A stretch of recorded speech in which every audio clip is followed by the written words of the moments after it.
नमस्कार। RB Mande academy में आप सभी का स्वागत है। उम्मीद है कि आप सभी स्वस्थ होंगे, मस्त होंगे और पढ़ाई में व्यस्त होंगे। साथियों, आपने कॉमर्स सब्जेक्ट ली है तो सबसे पहले आपने 11वीं क्लास में ये पढ़ा होगा लेखा शास्त्र का परिचय, और साथ में आपने ये भी पढ़ा होगा पुष्प पालन के सिद्धांत। ये बेसिक चीज़ें हैं। एक्चुअली में कॉमर्स में जो सब्जेक्ट लेता है बच्चा, उसके बाद में सबसे पहले उसको पढ़ने को यही मिलता है। और अकाउंटेंसी ऐसी सब्जेक्ट है जिसको यहाँ से अगर आप मजबूत कर लेते हैं तो आप बीकॉम लेवल, एमकॉम लेवल, यहाँ तक कि जो भी कॉम्पिटिटिव एग्ज़ाम होती है उसमें आप कहीं नहीं अटकने वाले।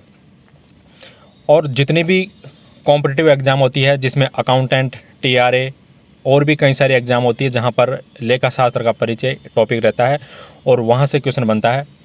लेखा शास्त्र का परिचय ये बिल्कुल बेसिक है। अकाउंटेंसी अगर आप पढ़ रहे हैं, कॉमर्स अगर आपने ले ली सब्जेक्ट और अकाउंटेंसी आप पढ़ रहे हैं, तो आपको ये वाला वीडियो ज़रूर देखना चाहिए। क्योंकि 11वीं क्लास हो चाहे 12th क्लास हो, कोई भी बच्चा 11th में पढ़ रहा हो चाहे 12th में पढ़ रहा हो, चाहे बीकॉम कर रहा हो, एमकॉम कर रहा हो, कॉम्पिटिटिव की एग्ज़ाम की तैयारी कर रहा हो, तो ये टॉपिक आपको अवश्य आना चाहिए। क्योंकि ये कॉमर्स का आधारभूत ये संरचना है, ये कॉमर्स की बेसिक चीज़ें हैं। ये आपको ये चीज़ें अच्छी तरह से समझ में आनी चाहिए और मैं आपको इस वीडियो में अच्छी तरह से समझाने का प्रयास करूँगा। ऐसा नहीं है कि आपने ये चीज़ें नहीं पढ़ी, आपने कभी ना कभी इन चीज़ों को पढ़ा है, अच्छे से पढ़ा होगा, लेकिन मैं आपको इस प्रकार से पढ़ाऊँगा कि आपको खुद को महसूस हो जाएगा ये पूरा वीडियो देखने के बाद में कि इस तरह से आप पहली बार पढ़ रहे हो। कोई भी चीज़ छोड़ी नहीं जाएगी, पूरी चीज़ आपको समझाई जाएगी। और ये सारी चीज़ें आपने कभी ना कभी पढ़ी है, लेकिन आज आप पढ़ने के बाद में इस वीडियो को जब आप पूरा देखेंगे तो आपको खुद को महसूस हो जाएगा कि इस तरह से हमने पहली बार पढ़ा है। तो ये वीडियो बहुत महत्वपूर्ण है। तो हम शुरुआत करते हैं लेखा शास्त्र के परिचय के बारे में। अकाउंटेंसी एंड इंट्रोडक्शन, और हम पढ़ेंगे पुष्प पालन के सिद्धांत यानी कि प्रिंसिपल्स ऑफ बुक कीपिंग। ये दोनों टॉपिक पढ़ेंगे। तो आपको ये क्लियर हो गया कि हम दो चीज़ों पर फोकस करेंगे, प्रिंसिपल्स ऑफ बुक कीपिंग यानी कि पुष्प पालन के सिद्धांत, और दूसरी चीज़ है अकाउंटेंसी एंड इंट्रोडक्शन यानी कि लेखा शास्त्र का परिचय। चलिए स्टार्ट करते हैं इस वीडियो को। और आपको ये नोट्स वगैरह तैयार करने की कोई ज़रूरत नहीं है, ये पीडीएफ आपको एप्लीकेशन में मिल जाएगी। एप्लीकेशन का लिंक मैं वीडियो के डिस्क्रिप्शन में डाल दूंगा, वहाँ से आप एप्लीकेशन में जाके इस टॉपिक की जो पीडीएफ है आप ले सकते हैं, कोई दिक्कत नहीं है। तो चलिए स्टार्ट करते हैं।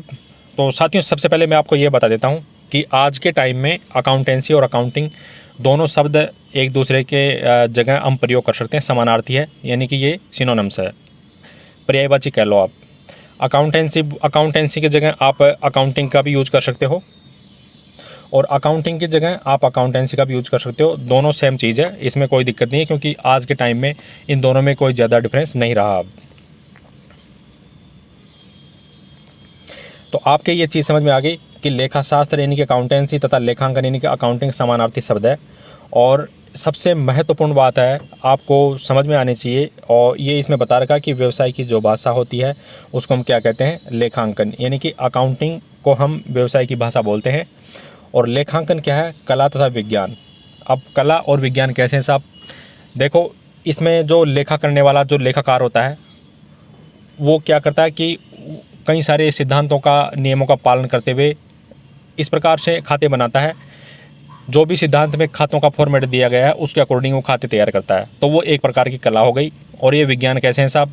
क्योंकि अकाउंटेंसी के अंदर हम पढ़ते हैं, कंसेप्ट पढ़ते हैं, कन्वेंशन पढ़ते हैं, जिनको हम संकल्पनाएं, अवधारणाएं, मान्यताएं बोलते हैं, वो आगे हम पढ़ेंगे इस वीडियो के अंदर, इसी टॉपिक के अंदर पढ़ेंगे हम। तो उन चीज़ों को फॉलो करते हुए जब कोई लेखाकार, जब कोई अकाउंटेंट जब एंट्री करता है तो उसको एक तरह से विज्ञान बोलते हैं हम, क्योंकि विज्ञान की तरह इसमें भी कुछ नियमों का पालन किया जाता है। इसलिए लेखा शास्त्र क्या है, कला तथा विज्ञान दोनों चीज़ है। अब देखो साहब, अब हम पढ़ेंगे लेखांकन की विशेषताएं। लेखांकन की कौन कौन सी विशेषताएं होती है।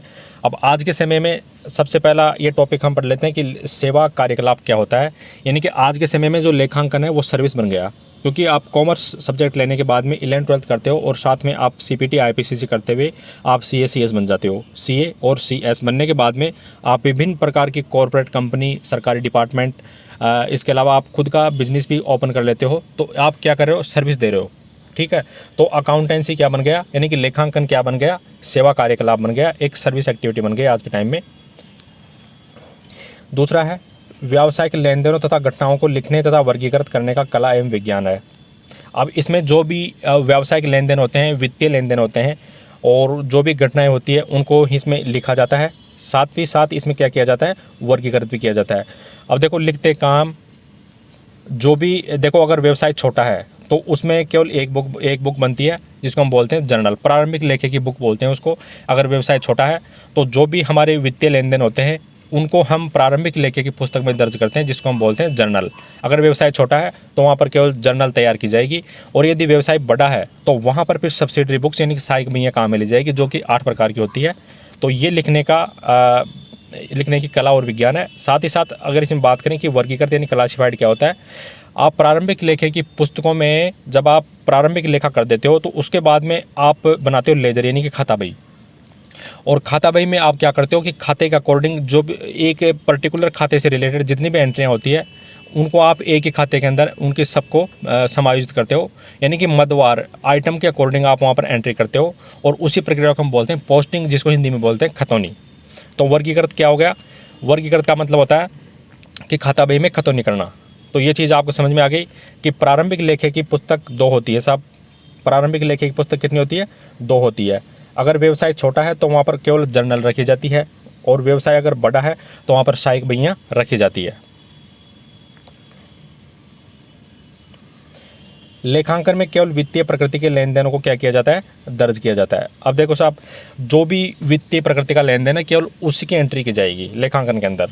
अगर किसी लेन देन में वित्तीय उसमें अपना इंटरेस्ट नहीं है तो फिर वो एक जो लेन देन है वो इसके अंदर दर्ज नहीं किया जाएगा। जैसे आपने मान लो आपका बिजनेस है और आपने कोई गिफ्ट कर दिया अपने किसी रिलेटिव को, अपने बच्चों को, अपने पेरेंट्स को, तो वो क्या है कि उसके अंदर आपको पैसा नहीं मिला, उसमें आपको मनी नहीं मिली क्योंकि आपने गिफ्ट कर दिया फ्री ऑफ कॉस्ट।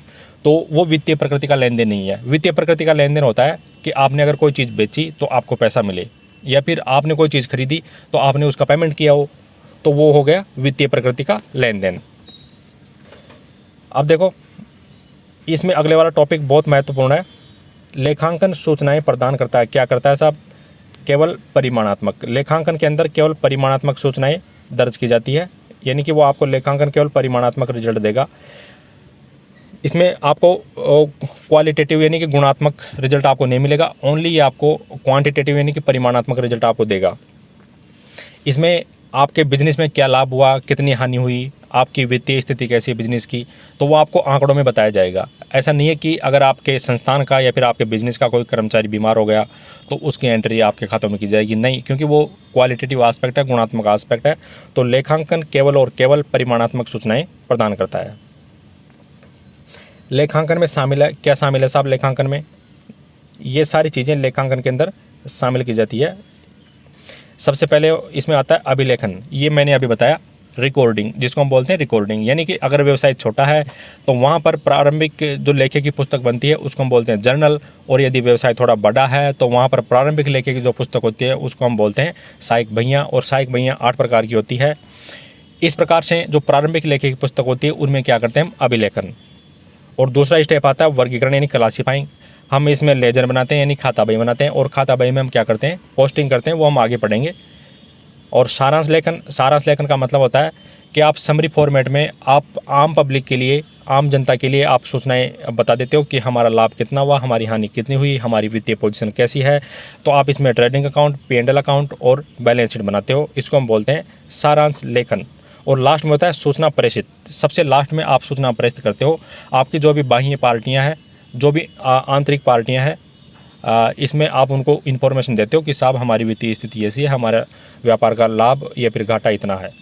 तो बाह्य पक्षकार की बात करें तो जैसे कोई बैंक हो गया, इसके अलावा कोई विनियोजक हो गया, तो विनियोजक ने आपको पैसा दिया, आपके बिजनेस में पैसा इन्वेस्ट किया, ठीक, तो उसको भी हक बनता है आपकी वित्तीय पोजीशन जानने का, क्योंकि वो आपकी वित्तीय पोजीशन के आधार पर ही अनुमान लगा सकता है कि उसके द्वारा लगाया गया पैसा उसको टाइम पे मिलेगा या नहीं मिलेगा। उसी प्रकार सेम स्थिति बैंक वाली की है। अगर आपने बैंक से कोई लोन लिया है तो बैंक वाला भी इंटरेस्ट लेगा साहब, वो ध्यान देगा आपकी जो भी वित्तीय पोजीशन है उसके ऊपर उसको सोचना चाहिए। तो ये लेखांकन की विशेषताएं हो गई। अब बात करते हैं साहब पुस्तपालन, कि पुस्तपालन क्या होता है। अभी हमने अकाउंटिंग के बारे में बात कर ली। देखो पुस्तपालन कुछ भी नहीं है, ये केवल अकाउंटिंग का पार्ट है, लेखांकन का पार्ट है। अब मैं आपको थोड़ा सा इसके बारे में बता देता हूँ। देखो सबसे पहले समझना आप ध्यान से। सबसे पहले हम करते हैं साहब रिकॉर्डिंग। ठीक, रिकॉर्डिंग करने के बाद में अगली स्टेप हमारी आती है, हम खाता बही तैयार करते हैं और उसके बाद में हम बनाते हैं ट्रायल बैलेंस। ट्रायल बैलेंस के बाद में हम बनाते हैं अंतिम लेखे, जिसके अंदर हमारा ट्रेडिंग अकाउंट, P&L अकाउंट और बैलेंस शीट हो गया। तो ये प्रारंभिक लेखे की जो प्रारंभिक लेखा सबसे पहले किया जाता है उसको हम बोलते हैं प्रारंभिक लेखे की पुस्तक। और उसके बाद में हम अगली स्टेप आती है जर्नल बनाते हैं इसके अंदर। ठीक, और जर्नल लेजर बनाते हैं इसके अंदर, यानी खाता बही बनाते हैं, लेजर बनाते हैं। और लेजर बनाने के बाद में यानी कि खाता बही बनाने के बाद में खाता बही की गणितीय शुद्धता की जांच करने के लिए हम बनाते हैं ट्रायल बैलेंस यानी कि तलपट। ठीक, और उसके बाद में तलपट के आधार पर हम क्या बनाते हैं, बैलेंस शीट। और उससे पहले हम बनाते हैं trading account, profit and loss account और बैलेंस शीट। तो ये जो भी प्रोसेस मैंने आपको अभी बताई, ये वाली सारी प्रोसेस, इसको हम बोलते हैं अकाउंटिंग। क्या बोलते हैं साहब, अकाउंटिंग बोलते हैं इसको। अब अकाउंटिंग के अंदर ही अगर मैं बात करूं, यहाँ से लेके यहाँ तक की जो पोजीशन है अकाउंटिंग का, जो ये वाला पार्ट है, इसको हम बोलते हैं बुक कीपिंग यानी कि पुस्त पालन। तो अब आपको समझ में आ गया कि पुस्त पालन कुछ भी नहीं है, ये अकाउंटिंग का पार्ट है साहब। और मैं आपको एक चीज़ बता दूं कि शुरुआती स्टेज में जो अकाउंटिंग है वो पुस्त पालन के रूप में ही जाना जाता था।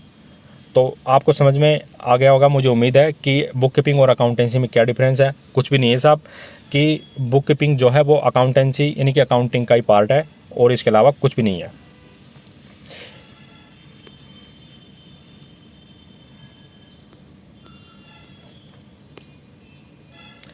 थोड़ा सा इसके बारे में पढ़ लेते हैं कि पुस्त पालन क्या होता है। देखो, पुस्त पालन लेखांकन का अंग है, ये मैंने अभी बताया कि ये अकाउंटिंग का ही पार्ट है, लेखांकन का अंग है। और लेखांकन अपने प्रारंभिक विकास में किस रूप में जाना जाता था, पुस्त पालन के रूप में, क्योंकि पुस्त पालन भी अकाउंटिंग का ही पार्ट है।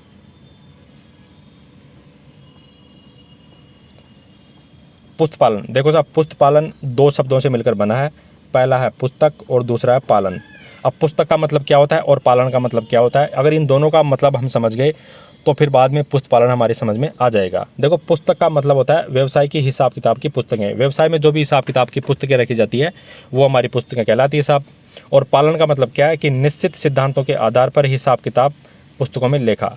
हिसाब किताब की जो पुस्तकें होती है उसमें जो लेखा किया जाता है वो निश्चित सिद्धांतों के आधार पर किया जाता है, और इसी प्रोसेस को हम क्या बोलते हैं, पालन। और पुस्तक ये इधर है, तो पुस्तक प्लस पालन को अगर हम ऐड करेंगे तो इससे क्या निकल के आ जाएगा, पुस्त पालन।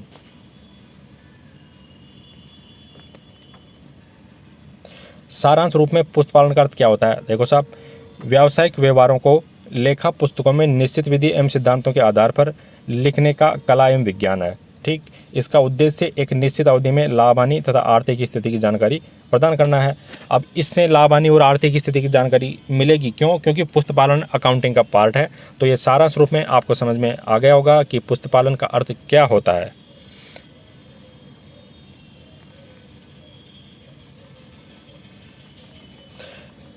अब हम पढ़ते हैं पुस्त पालन तथा लेखांकन में अंतर।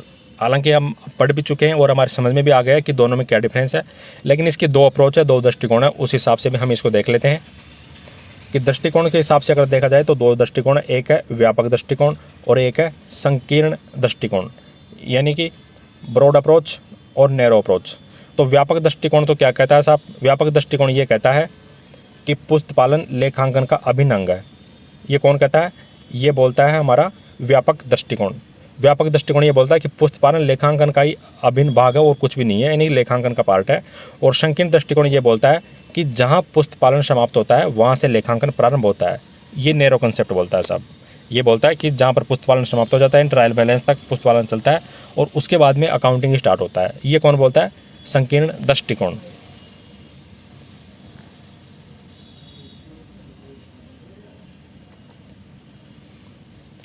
अब देखो, अंतर का आधार यानी कि पुस्त पालन और लेखांकन में हम अंतर पढ़ लेते हैं। इसमें मेन डिफरेंस क्या होता है। सबसे पहला स्कोप, अगर स्कोप की बात करें तो पुस्त पालन का स्कोप सीमित है और जबकि लेखांकन का विस्तृत है। बट ऑब्वियस है, क्योंकि लेखांकन पुस्त पालन जो होता है वो लेखांकन का ही पार्ट होता है, तो लेखांकन का जो क्षेत्र है वो क्या रहेगा, विस्तृत रहेगा। अब पुस्त पालन में शामिल तत्व कौन कौन से हैं, पुस्त पालन में शामिल तत्व ये इस प्रकार है जिसमें पहला आता है प्रारंभिक लेखा पुस्तकों में लेखा करना, दूसरा होता है खाता बही में खतौनी, फिर बहियों का जोड़ लगाते हैं और खातों का शेष निकालते हैं। ये सारी चीज़ें पुस्तपालन के अंदर शामिल की जाती है। वहीं अगर हम अकाउंटिंग की बात करें तो अकाउंटिंग में क्या क्या शामिल है, इसमें व्यवहारों का अभिलेखन किया जाता है, क्योंकि पुस्तपालन का पार्ट है ये भी। तो यहाँ पर जो व्यवहारों का अभिलेखन है वो हालांकि इसमें पुस्तपालन में पढ़ते हैं, लेकिन अकाउंटिंग का जो स्कोप है वो विस्तृत है। तो यहाँ पर भी ये चीज़ आ जाएगी, व्यवहारों का अभिलेखन, उसके बाद में वर्गीकरण मैंने बता दिया कि लेजर के अंदर हम पोस्टिंग करते हैं, फिर सारांश, और बाद में सारांश में हम trading account, P&L account, balance sheet बनाते हैं, और विश्लेषण के अंदर फिर हम क्या करते हैं कि उनको एक तरह से एनालाइज करते हैं कि हमारी बिजनेस की क्या स्थिति है, और निर्वचन आम पब्लिक के लिए हम बता देते हैं कि हमारी जो खाते हैं वो क्या बोलते हैं हमारे बिजनेस के बारे में। तो ये इंटरप्रिटेशन कर देते हैं, जिसको हम निर्वचन बोल देते हैं। और लास्ट में होता है संप्रेषण, फिर हम बाद में सूचनाएं प्रेषित कर देते हैं, जो भी पार्टियां होती है उनको हम सूचना प्रेषित कर देते हैं। पुस्तपालन लेखांकन का प्रारंभिक चरण है, और लेखांकन में पुस्तपालन भी शामिल है। अब ये तो बता रहा है कि साहब पुस्तपालन जो होता है वो लेखांकन का प्रारंभिक चरण है, और ये बोलता है कि लेखांकन में पुस्तपालन भी शामिल है। उद्देश्य की बात करें तो प्रारंभिक लेखा पुस्तकें तैयार करना पुस्तपालन का मुख्य उद्देश्य है। वहीं लाभ हानि खाता तथा आर्थिक स्थिति का ज्ञान अगर आपको जानना है तो आपको फिर लेखांकन पढ़ना पड़ेगा साहब। पारस्परिक निर्भरता की बात करें तो लेखांकन के बिना पुस्तपालन निरर्थक है। ठीक, लेखांकन ही नहीं होगा तो फिर पुस्तपालन कहाँ से होगा। लेखांकन, अगर आप लेखांकन के अकाउंटिंग प्रोसेस नहीं करोगे, अकाउंटिंग प्रोसेस का पार्ट पुस्तपालन है, जब आप अकाउंटिंग ही नहीं करोगे तो पुस्तपालन तो बेकार है, वैसे ही पुस्तपालन निरर्थक है अकाउंटिंग के बिना, क्योंकि पुस्तपालन आपको कोई सूचना नहीं देगा, सूचना देता अकाउंटिंग। और इसमें बता रहेगा कि पुस्तपालन के बिना लेखांकन असंभव है। बट ऑब्वियस है, क्योंकि शुरुआती स्टेज जो होती है वो पुस्तपालन से प्रारंभ होती है। अगर आप पुस्तपालन बुक कीपिंग ही नहीं करोगे तो फिर अकाउंटिंग कैसे कर पाओगे, आप उस सूचना तक पहुंच नहीं पाओगे, आप P&L account, trading account, balance sheet बना ही नहीं पाओगे। तो ये दोनों का डिफरेंस है। आगे और देख लेते हैं इसमें। वित्तीय व्यवहारों का परिणाम। देखो, वित्तीय व्यवहारों के परिणाम की जानकारी पुस्तपालन से नहीं मिलती, लेकिन हमारे को अकाउंटिंग से मिल जाती है। जो भी आपके फाइनेंशियल ट्रांजैक्शन होता है उसका क्या रिजल्ट रहा, यानी कि आपके व्यवसाय की स्थिति, उन फाइनेंशियल ट्रांजैक्शन करने के बाद में आपकी व्यवसाय की स्थिति कैसी है, वो जानकारी केवल अकाउंटिंग से मिलती है।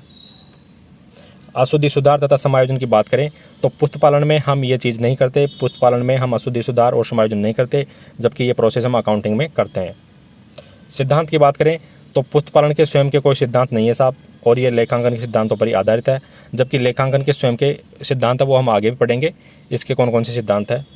विशेषज्ञता की बात करें तो इसमें विशिष्ट ज्ञान की जरूरत नहीं है पुस्तपालन के अंदर, क्योंकि जो सामान्य चीज़ें होती है वही होती है पुस्तपालन में। बाकी अगर आपको हायर लेवल की नॉलेज अगर आपको है तो फिर आप बाद में क्या कर सकते हो, अकाउंटिंग कर सकते हो। और अकाउंटिंग के लिए क्या क्या ज़रूरत है, विशिष्ट ज्ञान आपको ज़रूरी है। विशिष्ट ज्ञान के बिना आप अकाउंटिंग नहीं कर सकते साहब। लेखांकन के उद्देश्य, ऑब्जेक्टिव ऑफ अकाउंटिंग। लेखांकन के उद्देश्य हम पढ़ते हैं।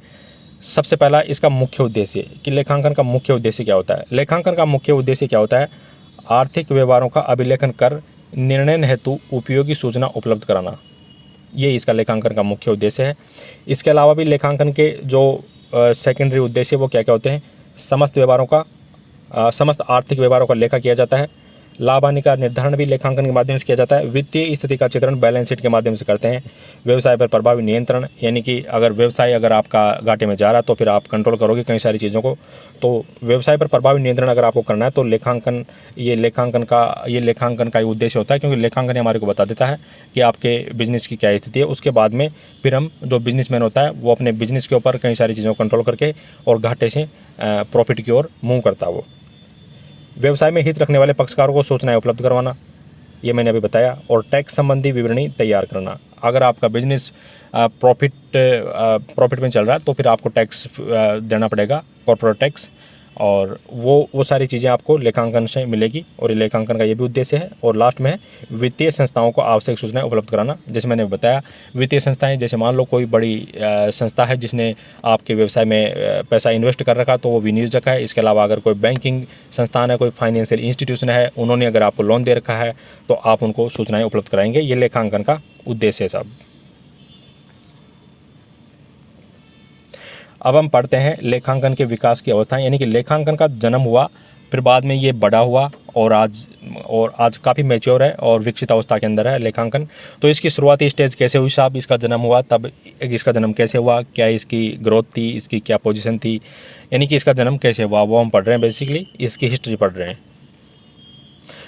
तो लेखांकन के विकास की जो अवस्थाएं हैं वो 4 प्रकार की है।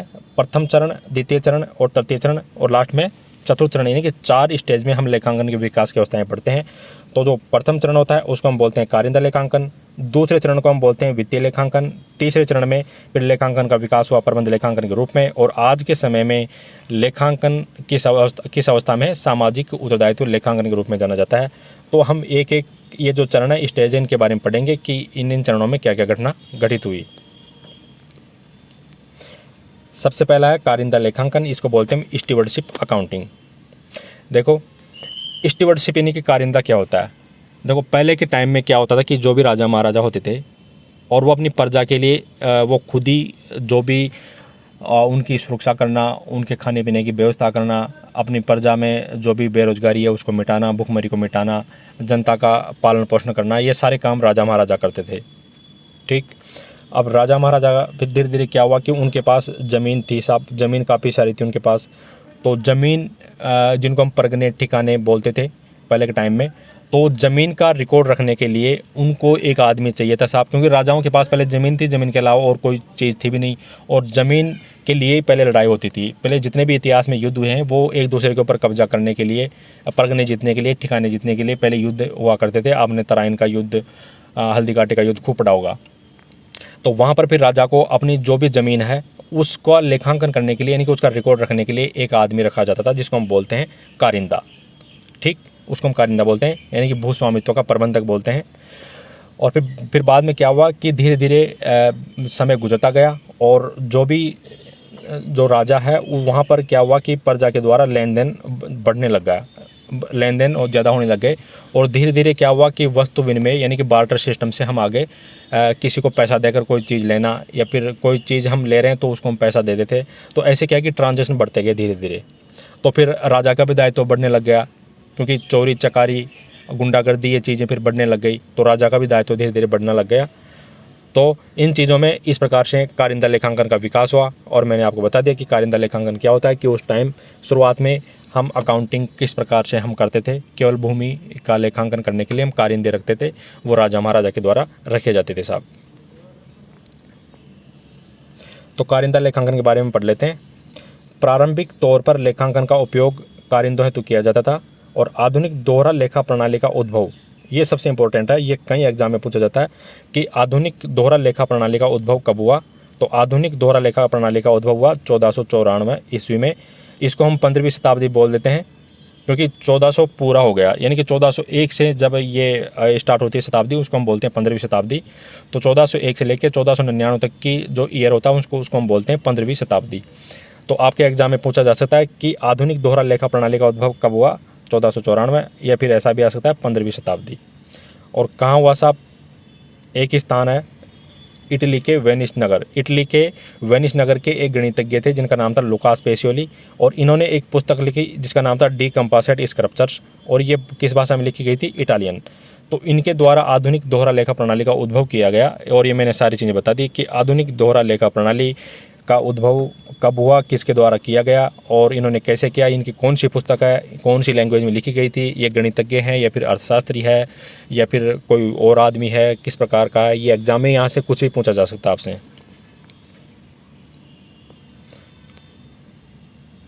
विश्व को दोहरा लेखा प्रणाली की जानकारी देने का श्रेय, देखो जानकारी देने का श्रेय इन्होंने तो विकास कर दिया, लुकास पेसियोली ने। लुकास पेसियोली ने क्या कर दिया, विकास कर दिया।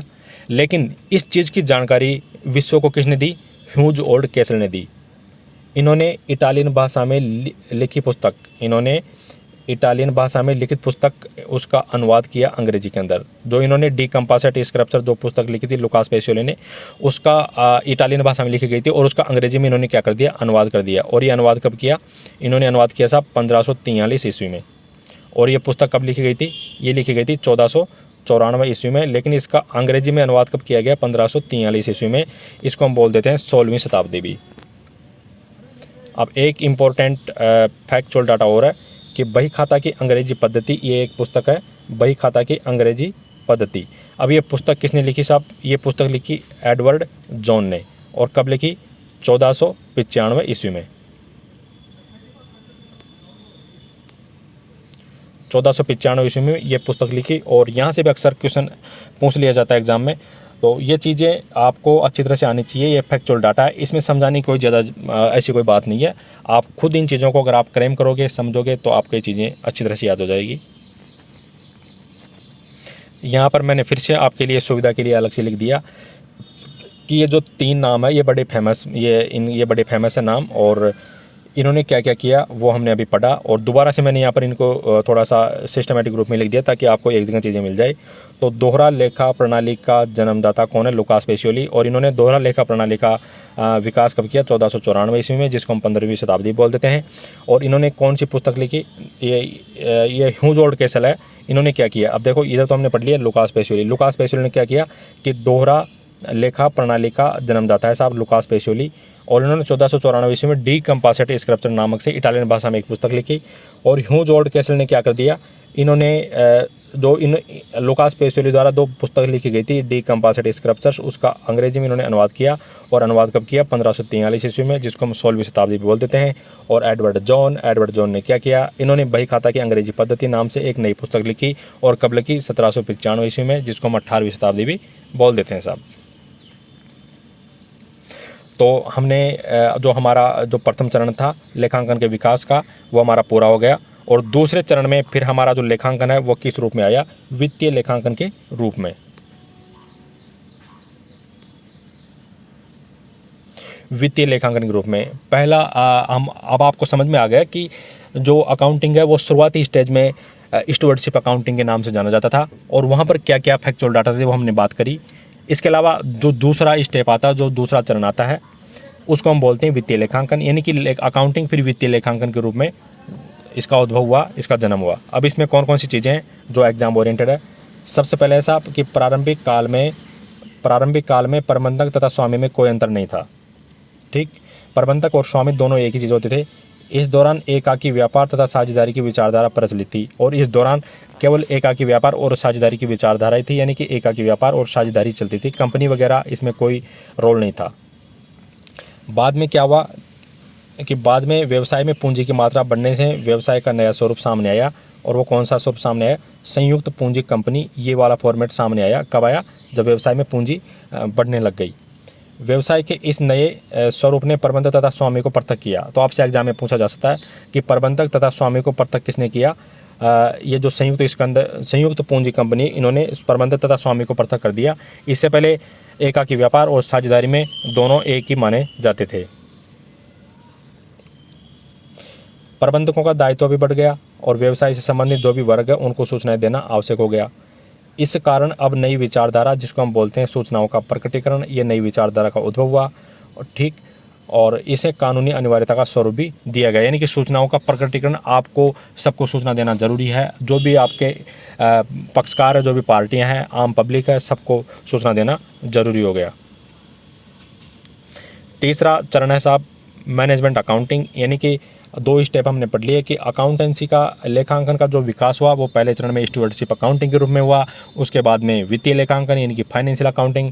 अब इसका तीसरा चरण आता है प्रबंध लेखांकन, यानी कि मैनेजमेंट अकाउंटिंग के रूप में फिर ये आ गया। तो इसमें बता रखा कि 20वीं शताब्दी में लेखांकन को पैसे के रूप में, अब देखो साहब यहाँ पर पैसे के रूप में मान्यता मिल गई। ठीक, पैसे के रूप में स्वीकार कर लिया गया। कब किया गया? 20वीं शताब्दी में। इसलिए हम इसको क्या बोलते हैं? Management accounting. लेखांकन के सिद्धांत तथा मान्यताओं को स्वीकार किया गया। एग्जाम में पूछा जा सकता है कि लेखांकन के सिद्धांत तथा मान्यताओं को किस चरण में स्वीकार किया गया? तो तीसरे चरण में स्वीकार किया गया। और तीसरे चरण को हम बोलते हैं प्रबंध लेखांकन। अब लास्ट में ये जो चौथा चरण है अकाउंटिंग का, वो क्या है? इसमें है सामाजिक उत्तरदायित्व लेखांकन। इसका मतलब क्या है? इसका मतलब यह है कि सामाजिक सतह की समाज को भरपाई करना, यानी कि आपके बिजनेस मॉडल के कारण आपने जो व्यवसाय खड़ा किया है, तो व्यवसाय में जो भी आपने प्रोडक्शन किया है, तो उसके लिए वायु का प्रदूषण हुआ, आपने वहाँ पर बड़े बड़े प्लांट इक्विपमेंट लगा रखे हैं तो उससे ध्वनि का प्रदूषण हुआ। ठीक, तो इस प्रकार से समाज को जो नुकसान हुआ है, जो क्षति पहुँची है, उसकी भरपाई करना, उसको हम क्या बोलते हैं? सामाजिक उत्तरदायित्व लेखांकन। और इस पे कई सारे प्रावधान भी बना दिए गवर्नमेंट ने, टैक्स, इनकम टैक्स वगैरह, कंपनी एक्ट वगैरह सब में बना रखे हैं कि आपको CSR यानी कि कॉर्पोरेट सोशल रेस्पॉन्सिबिलिटी के तौर पर आपको कुछ अमाउंट समाज को पे करनी पड़ेगी, उनको देनी पड़ेगी। क्यों देनी पड़ेगी? क्योंकि सामाजिक क्षति आपने जो करी है। तो इस प्रकार से हमारे ये 4 चरण हो गए अकाउंटिंग के, और चारों के चारों हमने पढ़ लिए कि सबसे पहले कारिंदा लेखांकन, कारिंदा लेखांकन के बाद में फिर दूसरा चरण इसका आता है वित्तीय लेखांकन, और वित्तीय लेखांकन के बाद में तीसरा चरण है प्रबंधन लेखांकन, और चौथा चरण है सामाजिक उत्तरदायित्व लेखांकन। ये हमने चारों चरण इसके तैयार कर लिए, पढ़ लिए, और आपको ये वीडियो यहाँ तक आपको आसानी से समझ में आया होगा। कुछ नहीं है, फैक्चुअल डाटा है और थोड़ी हिस्टोरिकल आस्पेक्ट है, उनको आपको अच्छे से समझना पड़ेगा।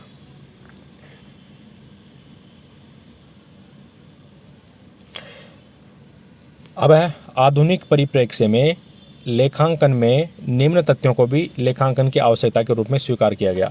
अब देखो, आधुनिक टाइम में यानी कि आज का समय बदल चुका है साहब। हर चीज़ को आपको परवाह करनी पड़ेगी, चाहे वो कोई सी भी चीज़ हो, चाहे उसमें वित्तीय एस्पेक्ट उसके अंदर हो या ना हो, मॉनेटरी एस्पेक्ट उसके अंदर हो या ना हो। पैसा ही सब कुछ नहीं है साहब, इसमें आपको कई सारी चीज़ों को भी उसमें ध्यान रखना पड़ेगा, शामिल करना पड़ेगा। तो आधुनिक परिप्रेक्ष्य में लेखांकन में निम्न तथ्यों को भी लेखांकन की आवश्यकता के रूप में स्वीकार किया गया। तो इसमें 3 चीज़ें हैं, कौन कौन सी है? सबसे पहला साहब मूल्यवर्धन लेखांकन, यानी कि वैल्यू एडेड अकाउंटिंग। आपने कोई सामान बनाया और उसमें आपने उसकी जो फीचर है उसमें अगर आपने कुछ ऐड कर दिया और उसके बाद में उसका आपने मूल्य बढ़ा दिया, तो उसको हम बोलते हैं वैल्यू एडेड अकाउंटिंग, यानी कि मूल्यवर्धन अकाउंटिंग। इसके अलावा दूसरा है मानव संसाधन ह्यूमन रिसोर्सेज। ये बहुत बड़ा एस्पेक्ट है साहब, क्योंकि ह्यूमन के बिना, मानव के बिना कोई भी चीज़ संभव नहीं है, और इसलिए आजकल मानव संसाधन को लेखांकन के रूप में माना जाने लगा है, क्योंकि मानव के बिना कुछ भी नहीं है, मानव का भी ध्यान रखना पड़ेगा। और लास्ट में उत्पादकता लेखांकन।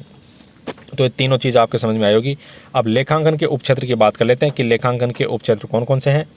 लेखांकन के उपक्षेत्रों की अगर हम बात करें तो इसमें सबसे पहला आता है पुस्तपालन, दूसरा आता है वित्तीय लेखांकन, तीसरा आता है प्रबंध लेखांकन, चौथा है सामाजिक उत्तरदायित्व लेखांकन। जो हमने अभी पढ़े वो ये और कुछ भी नहीं है। लेखांकन के उपक्षेत्र में ये 4 चीज़ें शामिल है जो हमने अभी ऑलरेडी पढ़ ली। अब ऐसा आप खातों के उपयोगकर्ता, कि खातों का उपयोग कौन कौन करेगा, खातों की जानकारी किस किस को चाहिए, वो उसे हम बोलते हैं यूजर्स ऑफ अकाउंट्स, यानी कि खातों के उपयोगकर्ता। तो इसमें ये 8-9 प्रकार के हैं, इसके अलावा भी और भी होते हैं, लेकिन ये 8 मुख्य हैं, जिसमें सबसे पहला होता है व्यवसाय का स्वामी।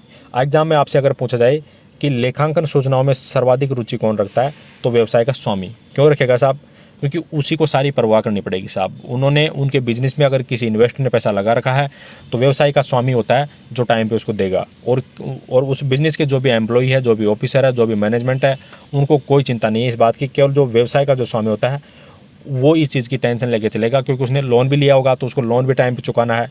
तो सबसे ज़्यादा इंटरेस्ट, सबसे ज़्यादा रुचि कौन रखता है? व्यवसाय का स्वामी। एग्जाम में आपसे पूछा जा सकता है कि खातों के उपयोगकर्ता में सबसे ज़्यादा रुचि कौन रखता है, तो वो होता है व्यवसाय का स्वामी। उसके बाद में आता है प्रबंधक, जो भी व्यवसाय के अंदर जो मैनेजमेंट होते हैं वो आते हैं, और विनियोजक, जो बाहरी पार्टियां होती है जो पैसा लगाती है उसको हम बोलते हैं विनियोजक, यानी कि इन्वेस्टर। इसके अलावा बैंक हो गया, लेनदार हो गया। लेनदार भी ध्यान रखेगा साहब, क्योंकि उसको टाइम पे पैसा लेना है। अगर आपकी वित्तीय स्थिति अच्छी है तो लेनदार भी खुश हो जाएगा, अगर आपकी वित्तीय स्थिति खराब है तो फिर लेनदार, आप जानते हो, वो परेशान रहेगा बेचारा। और इसके अलावा कर्मचारी टाइम पे तनख्वाह चाहिए, सरकार को टैक्स चाहिए साहब, और साधारण जनता को भी अपना हित होता है, क्योंकि वो उनकी जो बिजनेसमैन होते हैं उनके अकॉर्डिंग वो भी कहीं ना कहीं इधर उधर पैसा इन्वेस्ट करते रहते हैं, तो उनको भी ये खातों के उपयोगकर्ता में शामिल किया जाता है। लेखांकन की प्रक्रिया क्या होती है? प्रोसेस ऑफ अकाउंटिंग, किसमें क्या होता है? सबसे पहले हम क्या करते हैं, फिर बाद में क्या करते हैं, तो ये सारी प्रोसेस जिसको हम बोलते हैं लेखांकन की प्रक्रिया। तो सबसे पहले हम करते हैं व्यवहार की पहचान, ठीक, आइडेंटिफाइंग, व्यवहार की पहचान करते हैं। व्यवहार की पहचान का मतलब है कि लेखांकन में केवल उन्हीं ट्रांजैक्शन का लेखा किया जाएगा जो वित्तीय प्रकृति के हैं। तो हम पहले ये पहचान कर लेंगे कि कौन सा लेन देन वित्तीय प्रकृति का है, कौन सा लेन देन वित्तीय प्रकृति का नहीं है। इस प्रकार से सबसे पहले हम ये पहला प्रोसेस पढ़ते हैं। प्रक्रिया के अंदर जो पहला चरण आता है उसको हम बोलते हैं व्यवहार की पहचान करना। और अगर वो वित्तीय स्थिति का, यानी कि वित्तीय प्रकृति का अगर वो लेन देन है तो फिर उसके बाद में हम उसकी रिकॉर्डिंग करते हैं, जिसको हम अभिलेखन बोलते हैं। और मैंने आपको पहले बता दिया कि जो प्रारंभिक लेखे की पुस्तक होती है वो 2 प्रकार की होती है, एक तो होती है जर्नल और एक होती है सब्सिडरी बुक्स। अगर व्यवसाय छोटा है तो वहाँ पर जर्नल को प्रारंभिक लेखे की पुस्तक बोलते हैं, अगर व्यवसाय बड़ा है तो सब्सिडरी बुक्स को हम प्रारंभिक लेखे की पुस्तक बोलते हैं। उसके बाद में आता है क्लासीफाइंग, जिसे हम खाता बही पढ़ते हैं। और खाता बही में हम मदवार यानी कि खातों के अकॉर्डिंग हम क्या करते हैं, आइटम वाइज हम उनकी एंट्री करते हैं और उसी प्रोसेस को हम बोलते हैं पोस्टिंग। चौथा है सारांश एवं विश्लेषण यानी कि समराइजिंग एंड एनालाइजिंग। सारांश एवं विश्लेषण के अंदर हम पढ़ते हैं ट्रेडिंग अकाउंट, P&L अकाउंट और बैलेंस शीट। और पांचवा होता है निर्वचन यानी कि इंटरप्रेटिंग। हम बैलेंस शीट, ट्रेडिंग अकाउंट और बैलेंस शीट, आपकी बैलेंस शीट, ट्रेडिंग अकाउंट और P&L अकाउंट के आधार पर आपकी जो वित्तीय स्थिति वो क्या बोलती है, उसको हम बोलते हैं निर्वचन। और लास्ट में होता है संप्रेषण, कम्युनिकेशन, यानी कि आपने सभी पार्टियों को आपने सूचना प्रेषित कर दी कि साहब हमारे व्यवसाय की वित्तीय स्थिति कैसी है, उसको हम बोलते हैं कम्युनिकेशन यानी कि संप्रेषण। आपने सूचनाएं प्रेषित कर दी। अब ये व्यवहार की पहचान जो होता है, इसमें केवल मौद्रिक मूल्यांकन वाले व्यवहार का लेखा किया जाता है। अभिलेखन में क्या होता है कि प्रारंभिक लेखा पुस्तकों में हम लेखा करते हैं। और वर्गीकरण यानी क्लासीफाइंग, इसमें शीर्षक अनुसार विभाजन किया जाता है, इसको हम खाता बही में करते हैं। और खाता बही में जो प्रोसेस हम करते हैं शीर्षक अनुसार जो विभाजन करते हैं उसको हम बोलते हैं पोस्टिंग यानी कि खतौनी बोलते हैं उसको। और ये आगे भी हम पढ़ेंगे खाता बही के बारे में। और ये लास्ट में है, ये चौथा हमने पढ़ा भी, सारांश एवं विश्लेषण। इसमें हम क्या करते हैं, आय व्यय विवरण और स्थिति विवरण यानी कि balance sheet, profit and loss account, trading account तैयार करते हैं। तो ये हमारा क्या तैयार हो जाता है, लेखांकन की प्रक्रिया तैयार भी हो गया और हमारा ये लेखांकन की प्रक्रिया भी कंप्लीट हो गया। अब पढ़ते हैं साहब पुस्तपालन और लेखांकन। इसके अलावा लास्ट में है प्रबंध लेखांकन। इन तीनों को हम पढ़ते हैं कि इनमें क्या क्या शामिल किया जाता है। देखो, पुस्तपालन में ये 3 चीज़ें शामिल है। और इसके अलावा मैं लेखांकन की बात करूँ तो लेखांकन में ये 2 चीज़ें शामिल है। साथ ही साथ हम बात करें प्रबंध के लेखांकन की तो इसमें 2 चीज़ें हम शामिल कर सकते हैं। तो पुस्तपालन में हम सबसे पहले व्यवहार की पहचान करते हैं साहब, ये पुस्तपालन में शामिल होता है। अभिलेखन यानी कि रिकॉर्डिंग भी इसमें शामिल होता है। और वर्गीकरण यानी कि खाता बही में खतौनी वगैरह आपने जो भी कर दिया तो ये पुस्तपालन में शामिल होता है। और मैंने आपको पहले बताया कि ट्रायल बैलेंस तक की जो प्रोसेस होती है वो पुस्तपालन में शामिल होती है। और लेखांकन में हम बात करें तो लेखांकन के अंदर पुस्तपालन शामिल होता है। साथ में सारांश एवं विश्लेषण भी इसमें शामिल होता है। सारांश एवं विश्लेषण में मैंने आपको अभी बताया कि इसमें ट्रेडिंग अकाउंट, P&L अकाउंट और बैलेंस शीट तैयार करते हैं। और प्रबंध के लेखांकन में 2 चीज़ों को हम शामिल कर सकते हैं आज के टाइम के अनुसार, निर्वचन यानी कि इंटरप्रिटेशन और संप्रेषण यानी कि कम्युनिकेशन।